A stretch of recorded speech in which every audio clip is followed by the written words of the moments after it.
Hey everybody, welcome back. Am I glad I got that addition framed on the shop? It's been cold. I think it was like minus 13 today.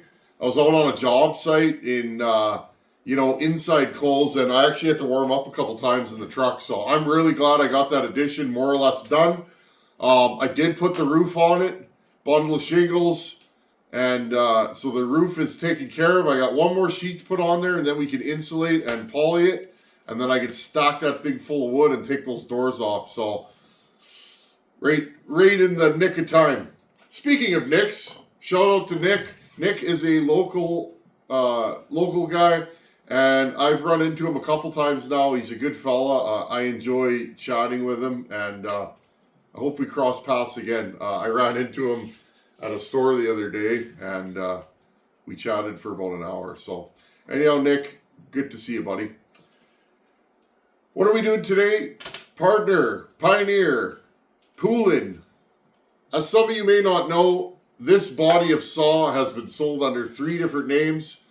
Pioneer is the original one, P41, P40, okay?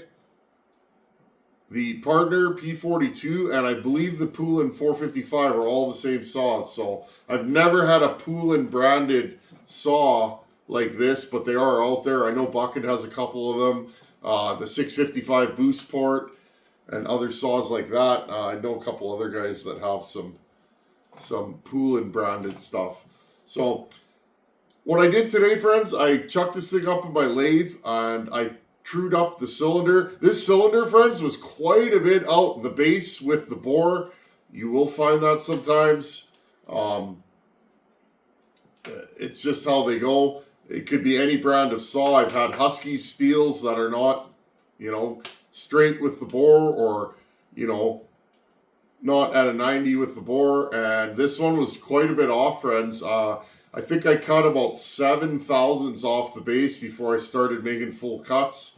And let's check it out now. Let's check the squish and see where it's at. It should be 19 to 20 thousandths. With our assembly silicone, it'll be at about 23, 24 thousandths.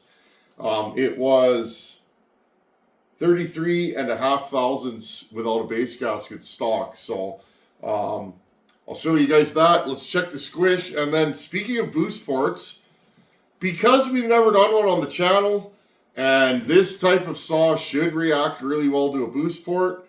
It is a reed saw. Remember, friends, reed saws are amazing. Reed 2-strokes are really amazing.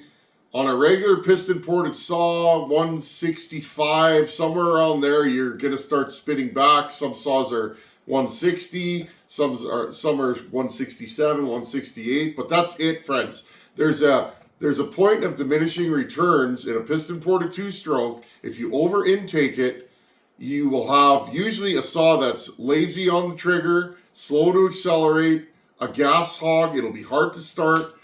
It'll spit back if you get to the extreme. It's just not a good deal, friends. And I always say that, be careful on your intake timing.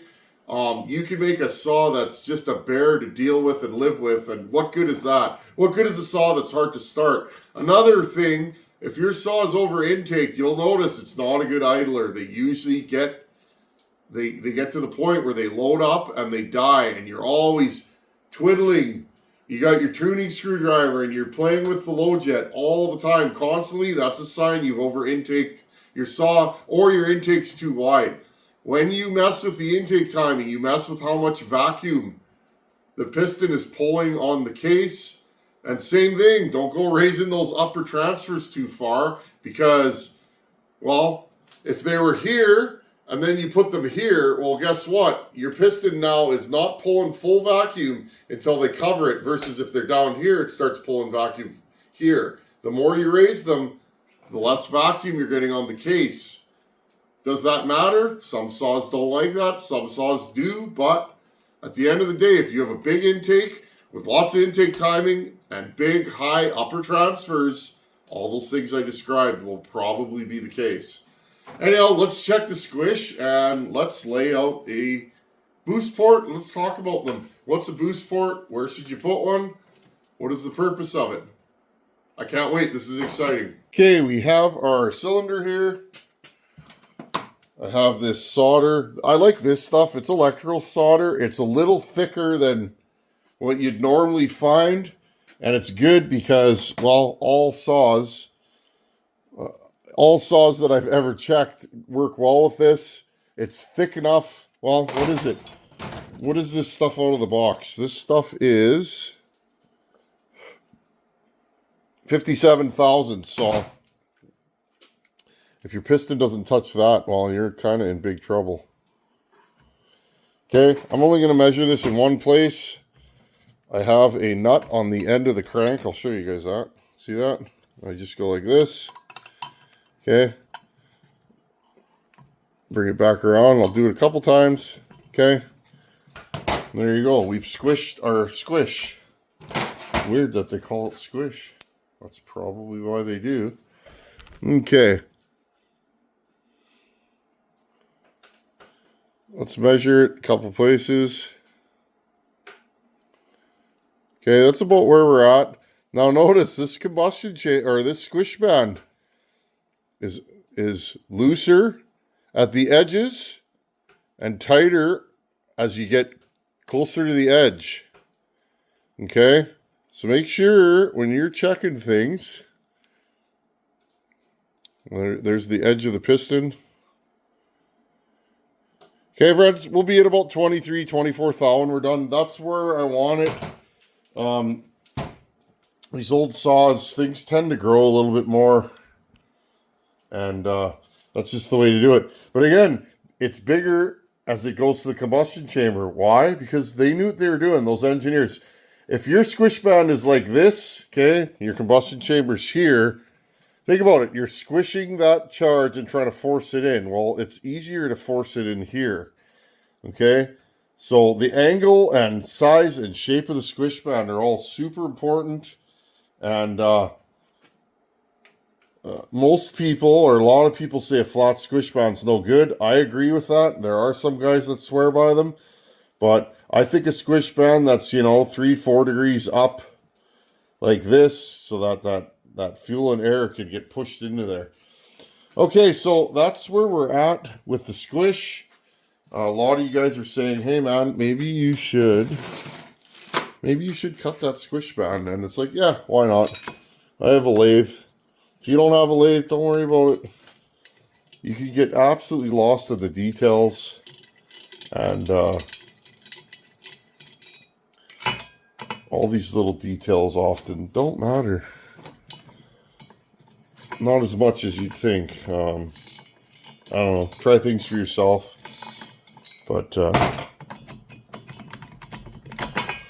these are hard to get off because this is built right around. It's kind of nice though because the air gets forced past the cylinder. There we go. Okay, we'll dump these off. Again, there's our lightweight piston. Or lighter weight. The piston's nice and smooth. Okay, we'll put this at bottom dead center because we're going to be using this again. Okay, let's talk about boost ports. Okay, if you've ever been inside a dirt bike cylinder, any of your high performance cylinders, you will generally find a boost port in there. Now, this saw here, if I was going to put a boost port in, I'm going to put it right across from the exhaust port, okay?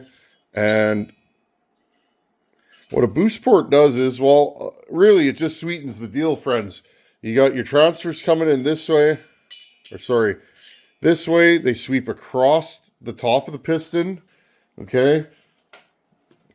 Across the top of the piston, and what the boost port does is just feeds that little area in there, and you should get a better filled combustion chamber and better mix. Now, doing a boost port, you got to be careful. Number one problem on this cylinder is there's not a lot of meat in there. I don't want to grind through the side, okay? So I'm going to have to be careful about how I do this. What I'm probably going to do is cut the bottom of the cylinder off, okay? I'll slit it here and there, take this portion off, and that will start my boost port. Okay, now let's see if we can do this. I'm gonna have to lay this out very carefully. Now, one thing, friends, if this was a piston ported saw, I may not. You got to be careful, friends. I'm probably not gonna hog these transfers out too much. Okay, I'm gonna make them flow nice, and I'm gonna angle this so that they feed a little bit better. I could cut the bottom of the cylinder off, friends, like we do on 372s, and I still might do that. But the only thing you got to think of is this cylinder is sideways. Okay, think of home light. Home lights have open cylinders.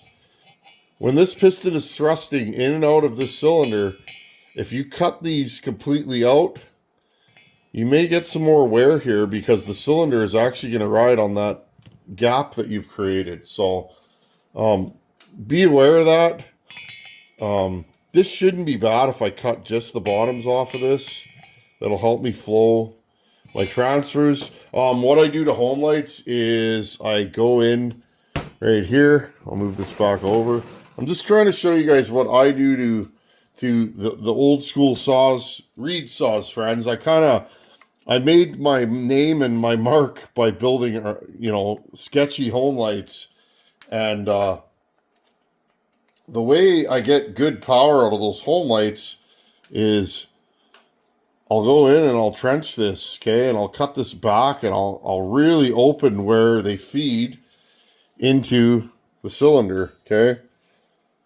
And then you match the cylinder to it. Now, that takes a lot of time. I make gaskets, and then I use the dirty finger trick. I'll rub it on this edge, and then, right, I'll rub it on the new edge. Then I take that same gasket, and I put on the cylinder, and I do the same thing, and then I mark it. And I keep grinding until the two perfectly match. So, anyhow, friends, I'm gonna lay this out. I'll show you guys what I'm doing.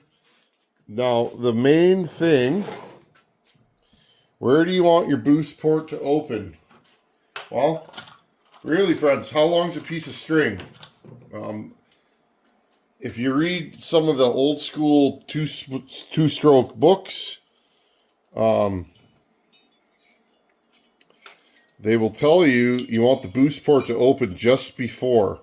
So I think, here's the thing, friends. If you open it after and you don't get good gains, you can't lower it. If you open it before and you don't get good gains, you can always go back in. I lost my ring, friends. It went flying across the floor there.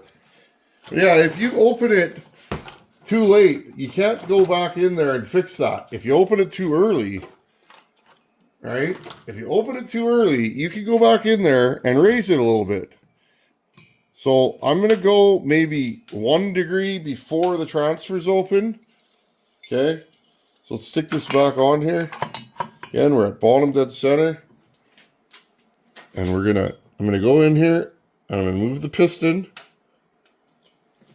I think I went too high already. Yeah, way too high. I'm going to move the piston and I'm going to bump. Okay, I'm going to go up.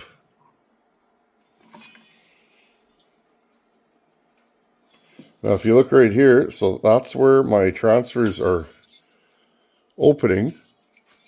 So I'm just looking through here. I don't even need a timing wheel for this, friends, because I'm just going to eyeball it. Okay. Okay, let's go back to here. We're close. I think I want just a little bit less than this. It's close, friends, but I think I need maybe a half a degree more. So again, just bump it. There we go. Okay. It's just below where the transfer's open. Now I'm going to take my marker. Okay. And I'm going to go in here. That marker's not going to work. Sometimes I sharpen my markers with a knife. which gets me where I need to be. I'm going to go in there and I'm going to mark this, okay?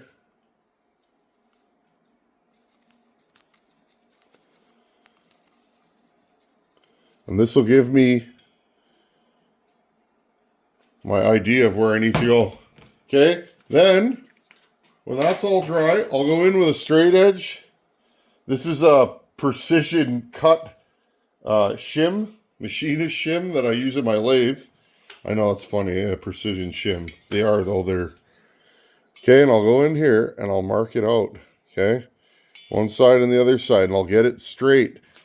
I don't want this boost port to be massive because that's going to really throw off my bottom end capacity, but it'll be a decent size, okay?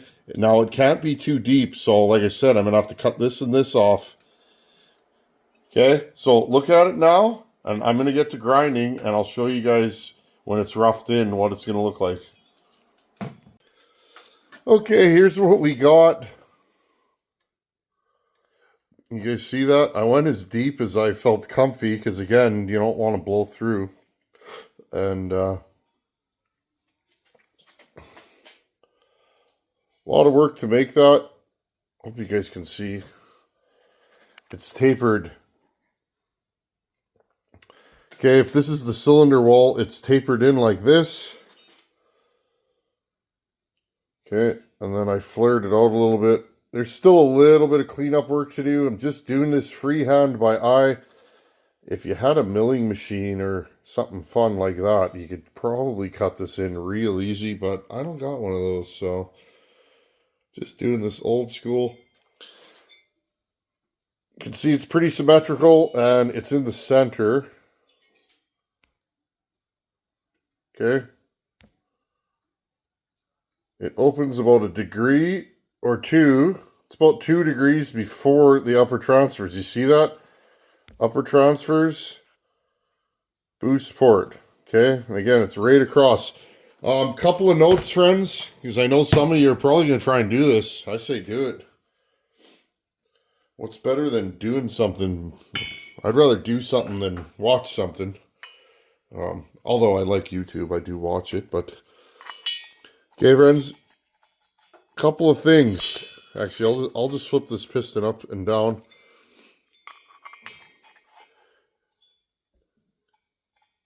Ring locators, right there, okay?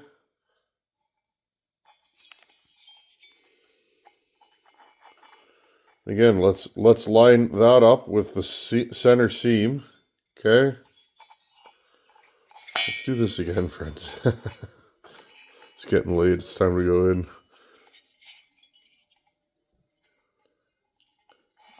When do I film, friends? Generally, late at night. After my kids gone to bed. I used to do all my filming in the mornings. Okay, friends. Anyways. But yeah, I film at night after my daughter's gone to bed, generally. Ring locators, both sides, okay? You do not want the gap in the ring to go into there, okay? You see that? There's the center of the cylinder. That's the seam. Okay, so that was kind of my guiding light. If the ring gap is in the center of the cylinder, okay, say it was dead center, you got a saw with no intake, you could grind two, one on either side, okay? Does that make sense? You don't want the ring land, or you don't want the ring, the open part of the ring, to be inside of the boost port. Okay, the top angle, if this is flat, I pitched it up quite a bit. Okay, I pitched it up at quite an angle. I don't really want it blowing out the exhaust port. So if this is the top of the piston, that boost port's entering about like that. Okay. How did I cut that in? Of various different burrs, bits. This flat one is how I cut my angle. I went in and just went zing, zing, zing. I did that at the beginning, slowly working my way to the line I drew. Then I went across real carefully to make it flat. Okay, and with this on an angle, I ended up with a step. So then I chased it back and just kept pulling it back until I cut everything the shape that I wanted and the depth I wanted, and then finished with this. Once I got that top done, this way. Now, to rough it in, start at the bottom and work your way up, okay? Start cutting and work your way up. And once you get it roughed in, then you can start peeling away the sides like this, and then usually I'll pull it back. That's how I get those straight, nice straight edges, okay? This is all freehand. There's no machine work. Okay, friends, so there you go. That little boost port should change how the saw runs. Next time you guys see me, I'll go in here, open these up just a little bit, do a little bit of transfer work, and then, you know what, friends? Since I'm thinking of this like a home light, I'm going to treat it like a home light. When I do the exhaust port, I'll show you guys I'll show you guys how I do these old saws. My old saw builds tend to rip. My new saw builds, they're okay. There's a lot of guys that could outbuild me with the new stuff. The old stuff is where I shine. Buchan said it to me many times.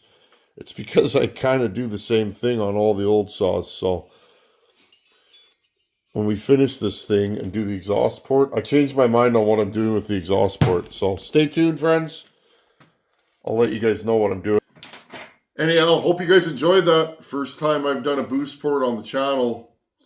Might not be the first time I've done a boost port though. But anyways, thanks for watching. Take her easy and try different moves. Sometimes maybe a boost port is what you're looking for to get performance.